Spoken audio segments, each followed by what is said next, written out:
Does anyone remember that football anime where power boosted middle schoolers are the stars of the show? Not even the likes of Messi and Ronaldo could compete with these kids. Inazuma 11, the greatest sports anime of all time. However, you can't have anime without sheer and utter chaos. Terrorism is a great word to describe some parts of this anime. Look, I remember times where everything was just green. Having a kickabout at lunch with the lads, maybe a bit of one bounce, or even just straight up matches. But Inazuma 11 takes everything to a whole new level. Today, I'm gonna dive into the most outrageous acts.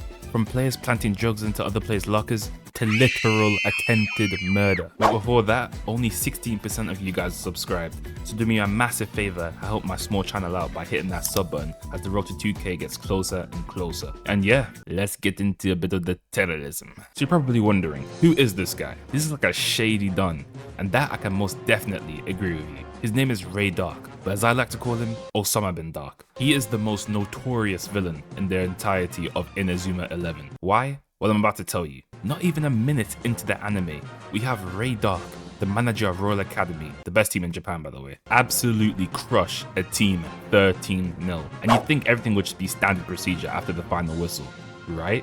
Wrong. Because not even 20 seconds later, he orders kids, yes kids, to have a whole bus ram into the losing team's school, absolutely destroying it. And all of this is because they lost a football match. Middle schoolers by the way. Imagine poor Jake. What's he gonna tell his family? Oh yeah, by the way, Dad, my school's been fully rammed into because we lost a game of football. You what? Absolutely mental. But Ray Dark's acts do not stop there. So let me lay the smackdown for you guys. Ray Dark has planted a spy into Raimon, the main team of the show, and his name is Bobby. Just an innocent kid that's happened to fall into the hands of Osama bin Dark. Just normal stuff really. Also, the temporary Raimon coach is secretly working for him as well. Does he just have the whole footballing world on strings or something? Anyways, let me tell you guys something. If it wasn't for Bobby betraying Ray Dark, the show would have ended. Because every player would either been injured or literally dead. Yeah, that's right. Dead. You know why? Do you really want to know why? It's because the Raimon coach got rid of the brakes of the bus. So let me give you guys a quick math question. You've got a bus. Let's minus the brakes from that bus. Then add traffic at the end. You know what that equals? Death. It equals death. Those are the lengths Ray Dark will go to in order to destroy this team. I'll tell you guys his reasoning as to why at the end of the video. It's just insane. Now, I'll get back to Ray Dark later on, but it's time we travel to the alien arc. Yeah, you heard me. Aliens really do exist. Just in the shape of more middle schoolers. Huh, maybe they don't exist. But yeah, pretty much orphans are got given steroids by a mysterious man. Once again, nothing out of the ordinary. So just like the start of the anime, the start of season 2 begins with Raimon celebrating their trophy win. You know, normal behavior. So tell me why 10 seconds later, we see a green-haired boy with a black ball on top of the remains of Raimon Junior High. So you're telling me a kid did all that mess with a football? And hold up, that is not a kid. I don't care what anyone says. He's at least 40. That guy's just a straight up alien though. I mean, just look at him. But since we're on the topic of roided kids, let me take you guys to Zeus Junior High, the team Raimon beat in the Football Frontier final to win the whole thing. Yeah, well that team was being supervised by, you guessed it, Ray Dark. And he had these kids drink drug-enhanced water, which improved all physical aspects to their game. Let me say that again. He gave kids drugged water. Also, he can crush Raimon. This guy really doesn't care about the livelihood of others. But at least he got arrested in the end, so we never have to see him again, right? Wrong again, because he rocks up in season 3, committing even more crimes. But I'll get to that later. Let me talk about probably the most hoed character in the OG, Julia Blaze, the younger sister of the legendary Axel Blaze. Now you're probably wondering, how could she possibly be the most hoed? She's not even a main character like that. And I'd agree with you all if Ray Dark didn't exist. So, a year before the Raimon vs Zeus final, there was the Royal Academy vs Kirkwood final. Ray Dark's team versus Axel Blaze's team. It was a script made in heaven. Unfortunately though, an accident occurred. An accident so bad, even the mighty Axel Blaze couldn't attend the final. His younger sister got hit by a vehicle and got put straight in a coma. Now I'm gonna give you guys 4 possible answers to who might have been behind this. Cause yes, it was planned. So we have A, your nan. She's probably a fantastic woman, so it's probably not her. Option B, Donald Trump. And that'd be him since he's got a whole country to run. Option C, me? Who the?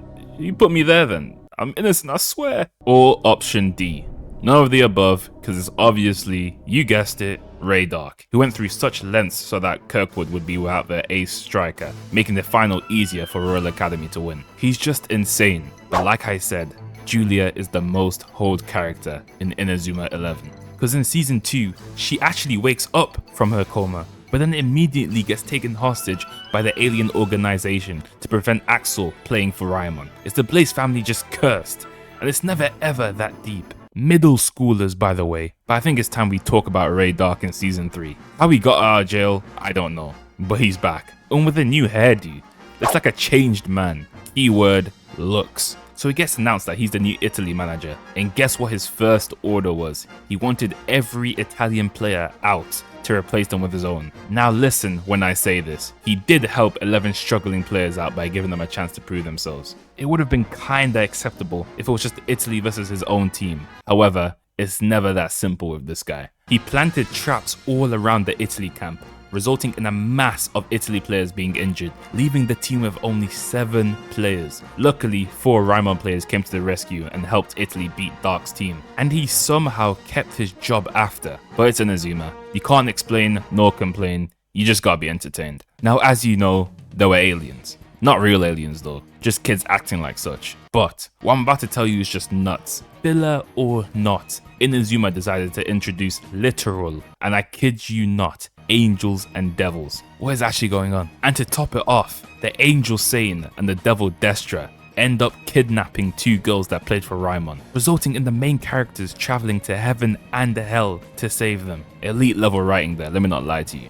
I'm surprised Ricc wasn't involved with all this. Knowing him, he would have plotted to rule the world with these 2 as the spearheads. Time travel. I'm sure all of you are familiar with the topic. It's in the name as well, you're literally just traveling through time, like Marty and Doc. Well, let's Inazumify this topic. Let's get the good guy Coach Hillman and turn him into a bad guy in the future. Have him create soldiers, kid soldiers, and have their main weapons be a football. Make them travel back in time, all to crush Mark Evans in a game of football so they can never play again. What type of grudge do you need to weaponize kids from the future to get rid of a keeper you coached all those years back? That might be on par with Thorn. So before I end the video, let me tell you guys the reason why Ricc hates Raimon so much. It's because long ago he witnessed his father Tom Dark fail, which led him to the dark path we all know. He feared the idea of losing, so he went through every measure to make sure he would never lose again. And the only team that stood in his way